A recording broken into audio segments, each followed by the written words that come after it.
자, 그러면 저희가 사전 질문 뭐 하나 정도 먼저 드리고, 그리고 이제 즉석에서 여러분이 그동안 이거 한번 질문 드리고 싶은데라고 좀 생각을 해 놓거나 또 메모를 해 놓으시면 제가 바로바로 좀 도움을 드리도록 하겠습니다.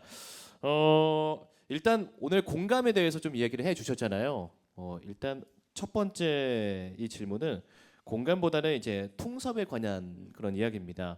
요즘 고등학교에서는 문과와 이과를 나누지 않고 대학이나 기업에서는 통섭형 인재를 찾고 있습니다. 교수님처럼 과학과 또 인문학을 두루 섭렵한 우리나라 대표 전과자라고 할 수 있겠죠. 네, 통섭형 인재가 되려면 어떤 역량을 키워야 할까요, 교수님?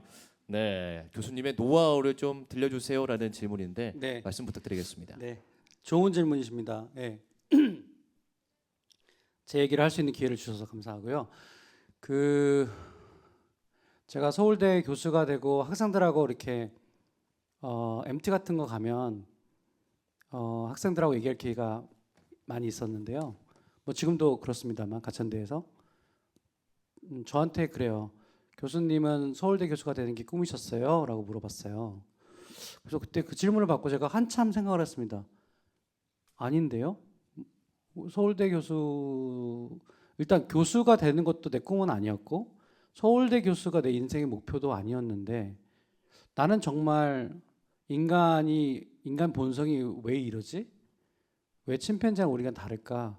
왜 기계랑 우리는 좀 다를까? 이런 게 내 인생의 지적인 화두여서 그걸 막 연구하다 보니까 연구자가 됐고, 그래서 박사도 받고 연구도 하다가 연구를 제일 잘할 수 있는 데가 학교니까 학교에 오게 됐고, 또 서울대 자유종합부라고 하는 통섭을 하는 그런 그런 모토를 갖고 있는, 융합의 모토를 갖고 있는 학부가 만들어지니까 그래서 지원하라고 해서 지원해서 됐고, 나는 내 인생에 만약에 서울대 교수가 내 인생의 목표라면 나는 목표를 다 이룬 거네? 그럼 나는 얼마나 재미없을까? 이런 얘기를 한 적이 있어요. 이게 되게 재수 없이 들을 수 있어요. 제가 방금 그 마음을 좀 갖고 있었습니다. 너무 쉽게 말씀하시는 것 같아서 뭐 학교에 있으니까 공부했고 뭐 학부 생겼습니까? 뭐 서울대 들어갔고 이런 말씀이셔가지고 아니에요. 저는 저 학교 다닐 때 학사경고도 받은 적 있고 대학교 때 되게 헤맸어요. 근데 정말 제가 헤매면서 갖고 있었던 화두는, 그러니까 뭐가 돼야겠다라고 보다도 전 뭐가 궁금하더라고요. 계속 인간이 왜 이럴까? 플라톤이 말하는 인간이 맞나? 아니면 과학은 인간을 뭐라고 얘기하지? 진화는 정말 우리가 여기 와 있는지를, 어떻게 와 있는지를 알려줄까? 라고 하는 일종의 지적인 호기심, 정직한 질문이죠. 우리가 모르는 게 많잖아요. 근데 그 모르는 거를 찾다 보면 질문에는 국경이 없어요. 질문에 이건 경제학적인 질문이야, 이거는 무슨 뭐 철학적 이런 거 없고요. 그냥 궁금한 거는 국경이 없어요. 국경이 없는 질문을 답하다 보면 답에도 국경이 없다는 걸 알게 돼요. 그 장벽은, 그래서 막 비자를 갖고 왔다 갔다 해야 되는 이 학문의 이런 어떤 그 간격은 편의상 만든 거예요. 그리고 역사적인 산물이에요. 그렇게 이제 생각을 하다 보니까, 그러니까 지식의 역사를 공부해 보면 너무나 명확하게 알 수 있거든요. 어느 순간 지식이, 이런 분과가 탄생하고, 예전에는 하나였죠. 자연 철학이 모든 걸 다 했어요. 근데 지금 과학이 다 이런 분과가 나오잖아요. 자연처럼 돌아가는 뜻이 아니라 다 연결되어 있다는 거죠. 그러면 그냥 정직하게 내가 모르는 거를 호기심을 가지고 계속 탐구하다 보면 어느 순간 물리학도 하고 어느 순간 뉴로사이언스도 하고 이렇게 되는 거예요. 그거 왜 못합니까? 여러분 할 수 있어요. 고등학교 때 얼마나 여러분들이 뭐 과학과 등을 졌다고, 나는 문과형이야. 저는 그거는 굉장히 우리 스스로를 가두는 거라고 생각합니다. 네. 고맙습니다. 혹시 이렇게 또 답변을 주셨는데 사전 질문이 몇 가지 더 있지만 그래도 여러분이 지금 현장에서 또 강연을 듣고 즉석에서 질문을 받는 게 더 좋겠다고 제가 또 생각이 들어서요.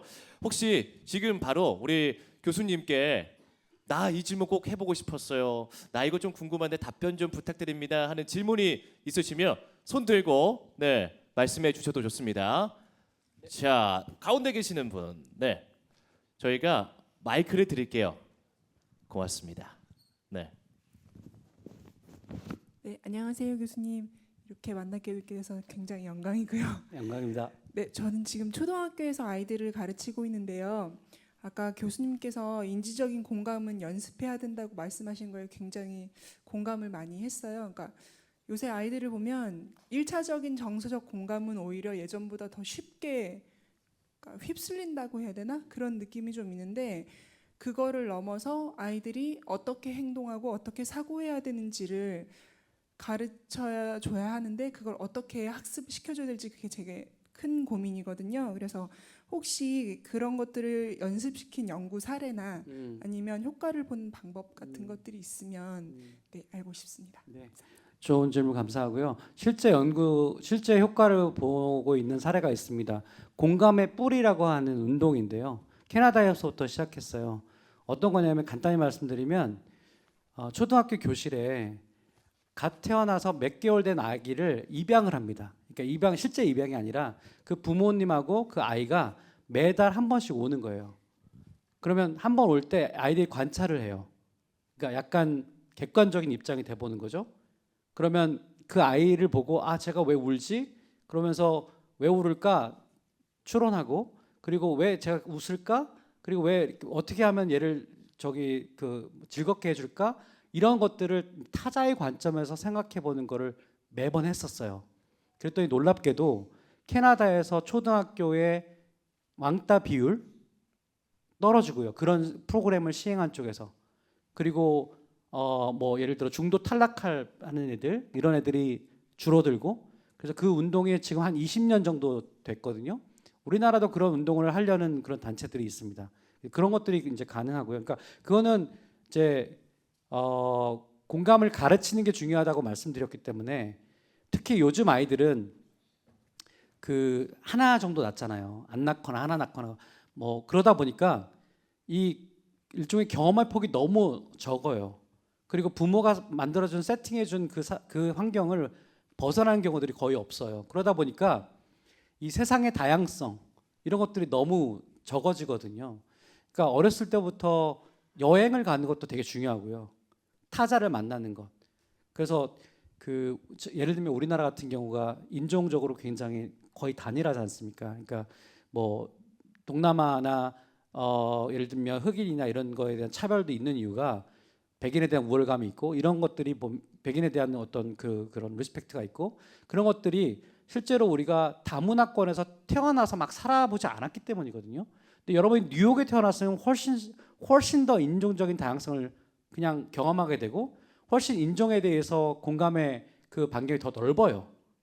그러니까 요점은 뭐냐면 더 경험하게 해줘야 된다. 다양한 경험들을 해줘야 된다. 그리고 그거를 계속 얘기해 볼 수 있게끔 공유해 볼 수 있게끔 그러니까 이 친구가 아프면은 왜 그런 것 같아라고 하다 보면 애들이 막 추론하잖아요. 그 추론을 같이 얘기해 보고 하는 그런 어떤 훈련들이 그런 프로그램들을 가져보는 게 좋다고 생각합니다.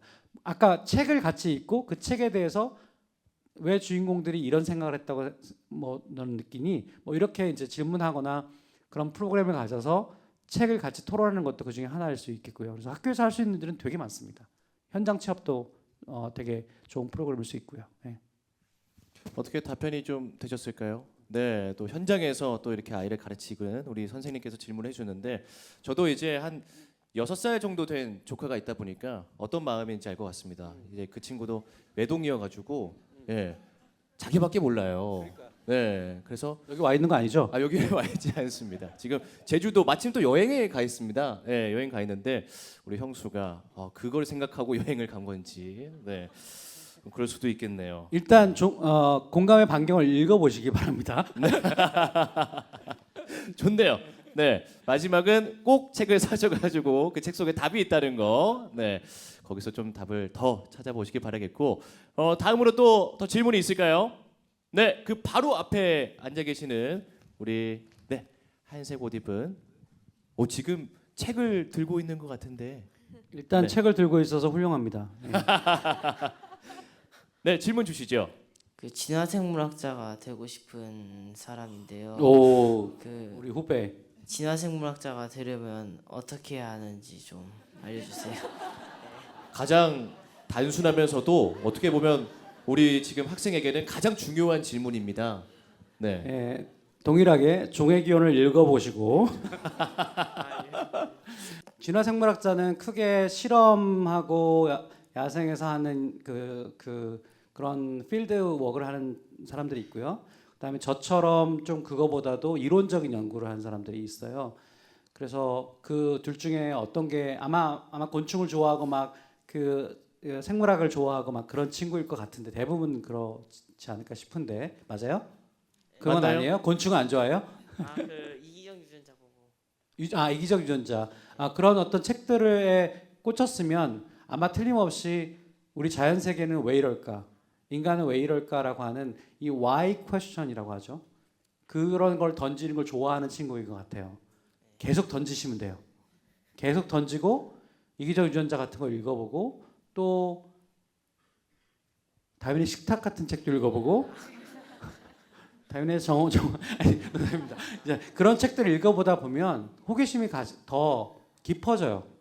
그리고 생물학을 열심히 공부하다 보면 여러분 대학에 가서 진화생물학이라는 분야를 또 더 깊이 공부할 수 있게 되죠.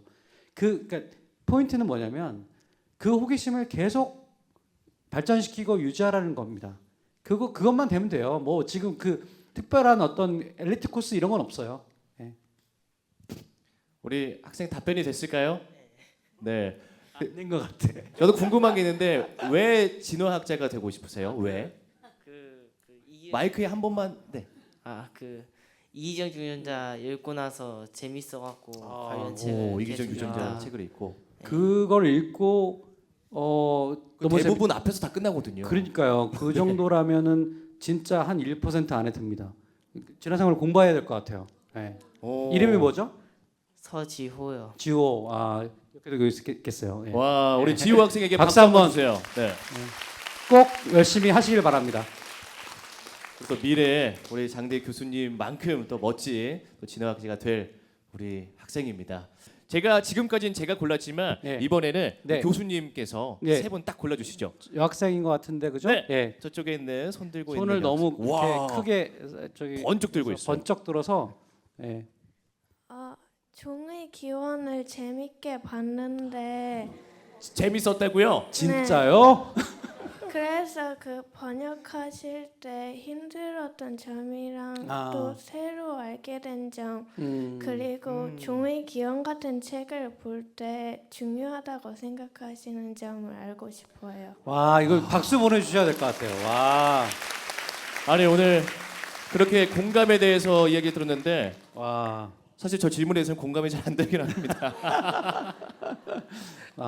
이 청주의 미래가 밝습니다. 제가 이제 종의 기원을 번역했잖아요.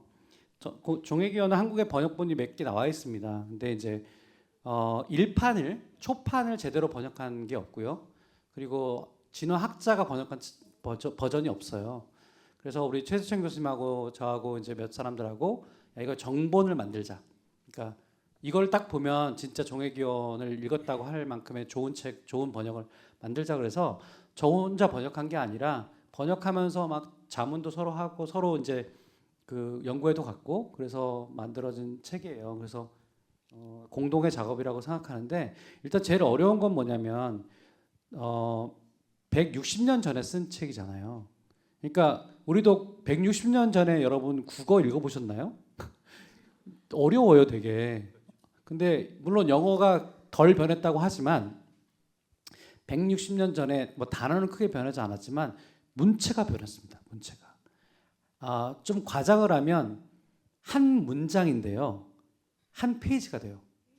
그러니까 콤마로 찍고 뭐 세미콜론으로 찍고 뭐 관계대명사가 막 쫙 나오고 그러니까 왜 그랬을까? 다윈이 왜 이렇게 너무 늘어지게 썼을까 생각하지만 그 당시에 글 잘 쓰는 사람들은 다 그렇게 썼어요. 그러니까 그 맛을 또 살려줘야 되는데 그러면 여러분 읽지를 못합니다. 적당히 끊어줘야 돼요.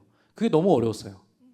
그게 너무 어려워서 뭐 제가 영어를 뭐 더 잘했으면 더 할 수도 있지만 영어의 문제가 아니라 이거를 어떤 문체로 정확하게 살릴 것인가라고 하는 결정을 하는 게 되게 어려웠어요. 그래서 그걸 잘한 문단이 있고요. 아직도 좀 아쉬운 문단도 있어요.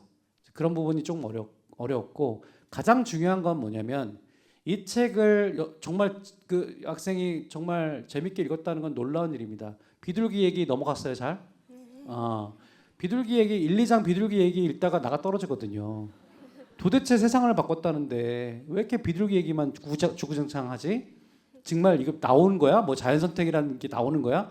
근데 3장 4장을 가면 나오는데 4장이 이제 핵심인데요. 자연 선택이라는 장인데 그 클라이막스를 가기 위해서 1, 2, 3장을 여러분들이 그 고난의 행군을 하셔야 돼요. 근데 그거를 하기 위해서는 그때 배경을 아시면 너무 좋거든요. 그때는 비둘기 얘기가 제일 재밌는 얘기였어요.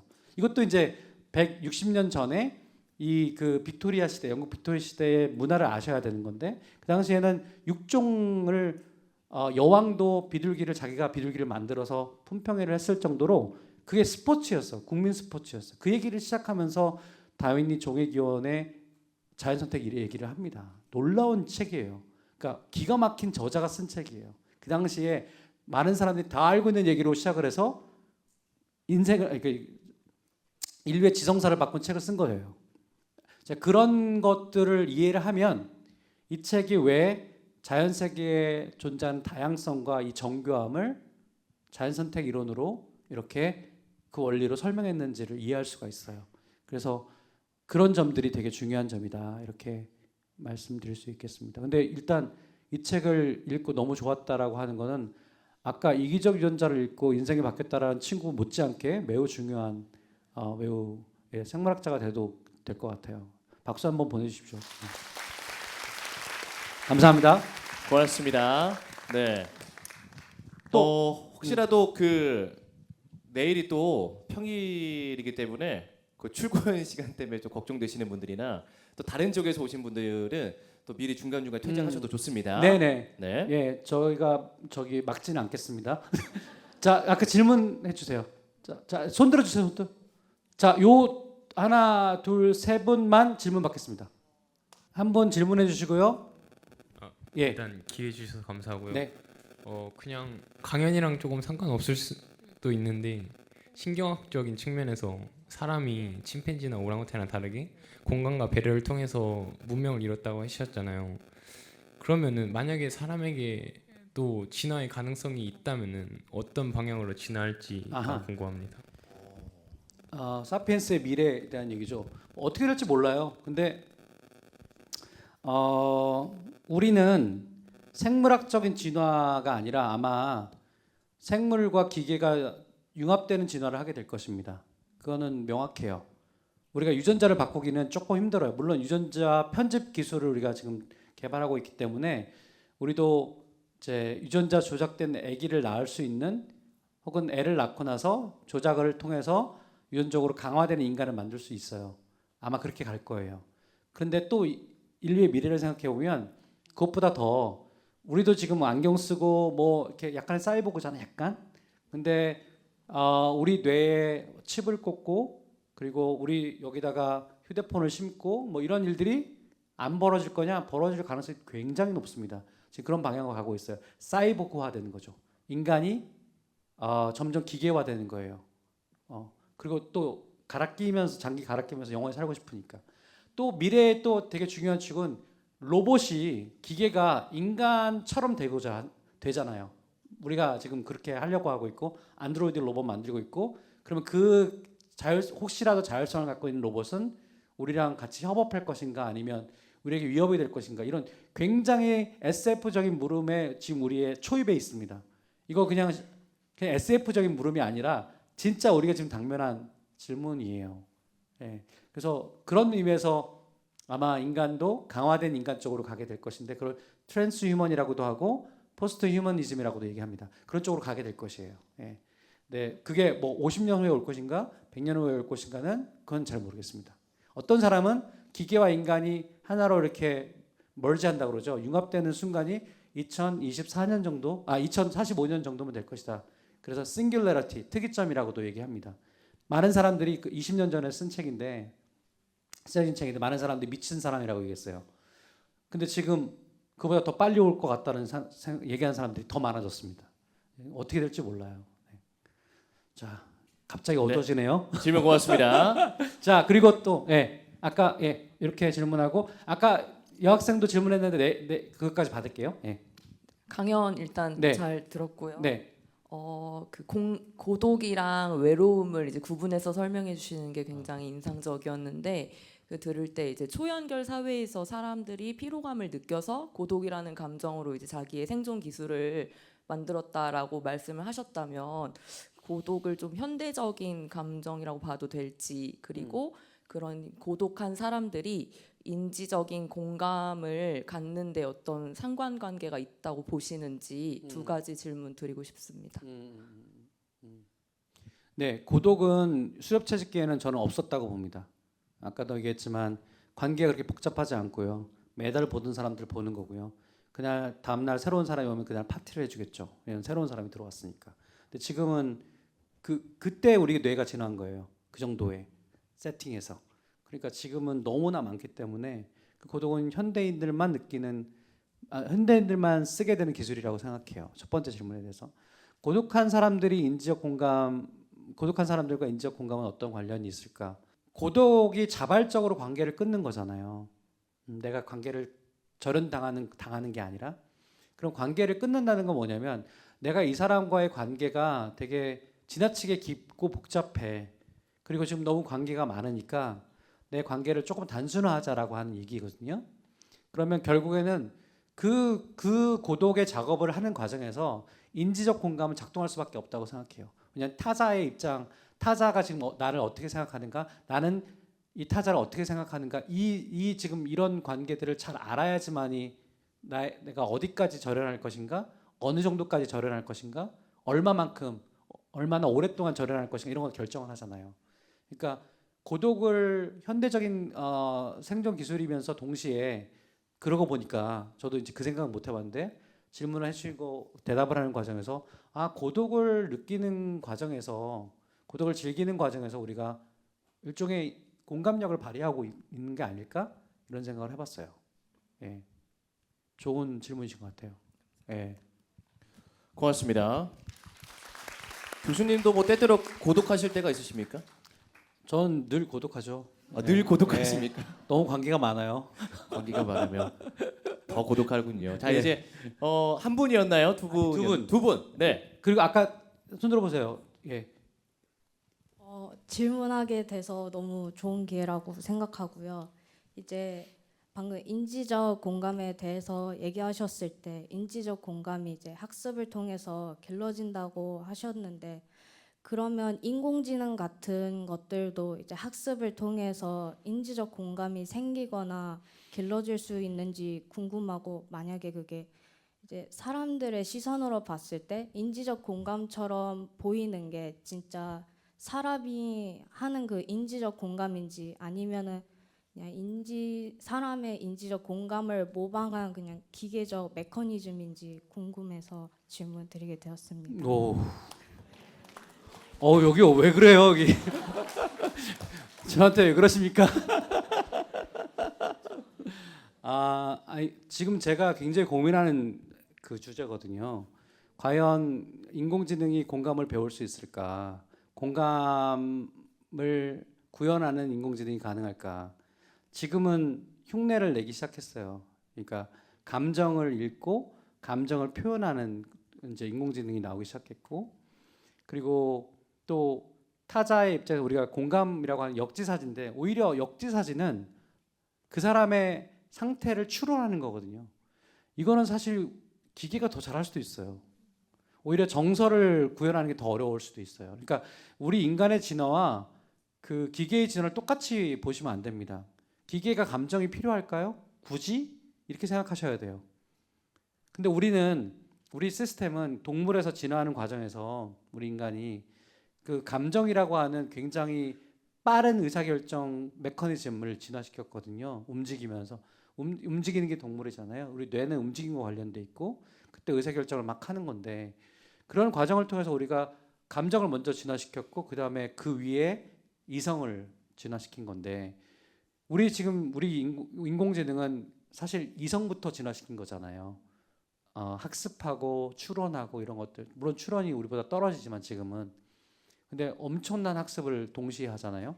데이터를 막 빨아들이잖아요. 우리는 절대 할 수 없는 우리 저기 이세돌 알파고를 보세요. 예. 이제 기보를 학습도 하지 않아요. 지금은 그냥 다 이겨요. 그런 수준이 됐기 때문에 어쩌면 인지적 공감은 그들이 더 잘할 수도 있어요. 뭐 그렇다고 해서 뭐 이게 그 인간을 대체할 수 있을까? 이건 또 좀 다른 문제긴 한데, 그래서 저도 그 문제가 되게 지금 저한테도 되게 궁금한 질문이에요. 그러니까 감정이 더 어려울 거라고 봐요, 저는. 기계는. 근데 인지적 공감은 더 잘할 수도 있겠다. 그래서 왜 기계가 정말 쿨하게 뭐 인간의 상태에 대해서 야 인간이 이러면 안 돼라고 추론할 수 있다는 거 상상하잖아요, 우리가. 그러면 버튼 누를 수도 있거든요, 얘네들이. 인간 다 멸절하게. 근데 우리는 감정이 그걸 허락하지 않아요. 감정이 갖고 있는, 동물이 갖고 있는 또 다른 특성들이 있는 거예요. 그래서 그게 굉장히 복잡합니다. 그거 한번 어렸을 때부터, 아니, 지금 몇 살이에요? 저 이제 고등학교 1학년이에요. 아, 그러면 지금 그 연구 주제를 가지면 진짜 놀라운 학자가 될 수 있어요. 공동으로 연구. 영광입니다. 그 영화 헐 같은 영화 보면 AI가 일단 학습도 이제 정말 잘 되는 AI에 거의 감정까지 들어간 헐링군요. 헐. 네. 근데 거기서 보면 이제 그 AI와 또 주인공이 이제 같이 사랑에 빠지고 그런 내용이 있던데, 그러면 요즘 같은 성인 우울증이 많은 이 시기에 공감이 가능한 AI가 나온다면 그 내 우울한 부분을 좀 이렇게 위로해주고 또 공감해주고 할 수 있으면 또 이점도 있지 않겠습니까? 너무나 중요한 질문. 이 질문이 여기 연결돼 있거든요. 셋이 같이 연구를. 그래서 제가 칼럼도 최근에 하나 썼는데, 제가 이제 조선의 조선 칼럼이라는 걸 하나 쓰는데, 저는 인간다운 인공지능에 반대한다라고 아예 그냥 못을 박았어요. 제가 되게 뭐랄까 위험을 무릅쓰고 그렇게 그냥 제목을 달았어요. 왜냐하면 지금 인공지능의 발전 속도가 여러분 상상하는 이상이에요. 지금 가장 최신 버전을 여러분이 딱 들으시면 인간과 뭐가 다르지? 라는 느낌이 들 정도예요. 근데 만약에 정말 정서를 구현하고 진짜 우리를 위로해주는 헐 같은 그 OS잖아, 오퍼레이팅 시스템, 그 나오면 아마 많은 사람들이 그쪽으로 넘어갈 겁니다.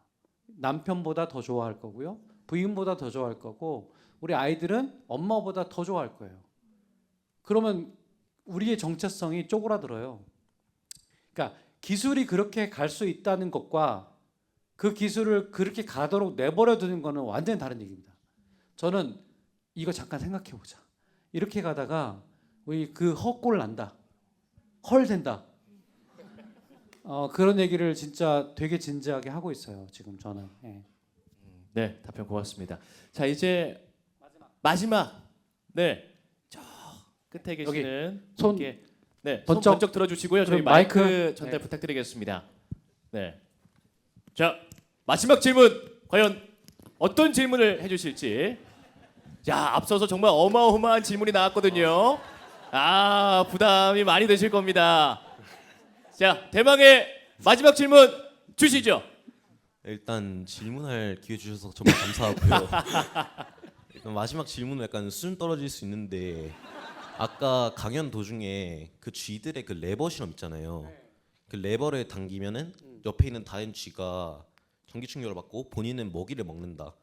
그게 본능이라고 하셨는데, 사실 그런 공감은 에너지를 쏟고 자신의 손해를 감수하면서까지 남을 위하는 건데, 그러면 사실 생존에 불리했을 텐데 어떻게 지금까지 살아올 수 있었나? 마지막 질문답게 네, 우리 교수님이 말문이 막히셨습니다. 아니 그 고민. 쥐의 네. 본능은 레버를 누르다가 배고프니까 레버를 누르죠. 전기 충격을 받고 있어요, 동료가. 그러면 배가 고파도 레버를 누르지 않는다는 거예요. 배가 고프면 레버를 눌러야 될 텐데, 그것도 본능이지만 또 다른 본능은 그 고통이 그냥 전달돼요. 그 고통이 느껴지면 여러분들 막 그 힘든 표정이 그냥 전달된다고 보시면 돼요. 나 아직 배 안 찼지만 더 이상 못해. 얘가 고통받는데. 근데 그 생각하는 게 아니라 그게 전달된다는 거예요. 자, 그건 이해됐죠? 근데 근데 제가 궁금한 거는 사실 생존에 의해서 생존은 더 많은 이익을 얻는 개체가 생존하는 방식이잖아요. 그럼 사실 공감을 하지 않는 개체가 지금까지 살아왔을 확률이 높은데 아, 네. 어떻게 본능에 그렇게 공감이 있나? 마지막으로 좋은 질문이네요. 다 배신을 때리고 나 혼자 남을 돕는다. 이렇게 되면 제일 큰 이득을 보는 거는 다 뭔가 공감을 하고 막 이타적인데 나 혼자 배신을 때리고 그걸 막 다 취한다 그러면 제일 이득을 보는 건 나 자신이죠. 그래서 이기적인 행동이 계속되는 이유가 그런 거예요. 한 마리만 미꾸라지가 돼도 다 흐린 거예요. 자, 근데 어느 순간 다 그렇게 만인에 대한 투쟁을 하다가 자, 그러면 기껏해야 모여서 뭘 할 수 있는 개체 최대 수가 10마리야. 근데 그 10마리가 할 수 있는 일은 되게 작죠. 근데 100마리가 다 뭔가 약간의 조율을 해서 너도 불편하구나. 그럼 나도 이 정도 해줄게. 배려하고 하면 더 큰 파이가 커지죠. 그러면 결국 나한테 돌아오는 것도 더 커질 수 있어요. 자, 그런 과정이 반복되는 과정에서 우리가 공감이라는 것도 이타성이라도 진화했다고 보는 게 기본적인 아이디어예요. 그러니까 파이가 점점 커진다는 생각을 못하면 이거는 절대로 진화할 수 없는 게임이 되는 거죠. 근데 우리가 공감을 하면 우리가 예를 들어 10명이 모였는데 10명이 전부 다 서로를 배려한다 그러면 그 집단을 이길 수가 없는 거예요. 어떤 의미에서는. 그 중에서도 또 미꾸라지가 나오겠죠. 근데 그거를 예를 들어 점점 더 그런 애들이 소수가 되고 점점 그런 것들에 대한 어떤 규범이 생기고 남의 우리 지금은 우리 개도 배려하는 거잖아요. 개 빵 차지 않는 게 개를 배려하는 거잖아요. 그런 규범들이 생기고 우리가 그거를 처벌도 하고 법도 만들고 하는 과정에서 사실 사회의 공감이 커지는 거예요. 그러니까 우리도 야생애로 돌아가면 기본적인 공감밖에 못 합니다. 근데 한국 사회에 살고 있기 때문에 우리가 동남아 사람들 지금 함부로 못 하는 거예요. 만약에 10년, 20년 전으로만 돌아가도 30년 전으로만 돌아가도 그것이 크게 죄가 되지 않았어요. 자, 이런 규범이 갖고 있는 공감을 유지하고 공감의 반경을 탄탄히 지키는 그런 것들, 그것도 굉장히 중요한 거죠. 그래서 우리가 이 사회가 진화한다는 것은 그냥 우리의 심리만 진화하는 게 아니고 우리의 제도, 우리 규범, 우리의 어떤 철학 이런 것들도 진화하는 것과 맞물려 있습니다. 그래서 좋은 사회를 만들어야 되는 거예요. 굉장히 좋은 질문이네요. 네, 맞습니다. 네. 어떻게 답변이 감사합니다. 됐을까요? 답변이 됐을까요? 예, 감사합니다. 네, 고맙습니다. 고맙습니다. 네. 자, 어떻게 하다 보니까 저희가 시간을 꽤 많이 썼습니다. 또 이렇게 또 늦게까지 함께 해주신 분 너무나 감사드리고요. 앞서서 해주신 강연만큼이나 진짜 지금 즉석에서 받은 그 질의응답 이 시간도 정말 뜻깊고 많이 배울 수 있는 그런 시간이었습니다. 저희가 뭐 앞서서도 말씀드렸지만 제가 매달 넷째 주 수요일에 이렇게 진행을 할 거고요. 7시 30분에 이곳 MBC 충북 공개홀에서 진행이 됩니다. SNS 채널 꼭 추가하셔가지고 알람 받으셔가지고 또 좋은 기회 얻어가시길 바라겠고요. 저희가 그 앞서서 우리 직원분이 그 이벤트를 말씀해 주셨을 텐데요. 제가 당첨자를 여기서 4분 발표하겠습니다. 원래는 3분이었는데 한 분이 더 추가됐어요. 자, 영어인데 하나하나 좀 읽어드릴게요. 이제 유저 G02C27H141번님, 자 밑에는 NW41VETQ85번님, 자 그리고 블로그입니다. RHKREHDGUS2008님, 그리고 청초님. 지금은 내가 맞나 하시는 분들도 계시겠지만 직원분이 직접 대댓글을 이렇게 당첨되셨습니다라고 이제 쓰신다고 하니까요. 꼭 한번 들어가 보셔가지고 내가 됐구나 안 됐구나라는 걸 한번 확인해 보시길 바라겠습니다. 자, 사인회는 이제 바로 진행이 될 거고요. 오늘 이렇게 늦게까지 함께해 주신 여러분 진심으로 감사드리고요. 오늘 또 멋진 강연 해주신 우리 장대 교수님께 큰 박수 감사합니다. 부탁드립니다. 감사합니다. 고맙습니다.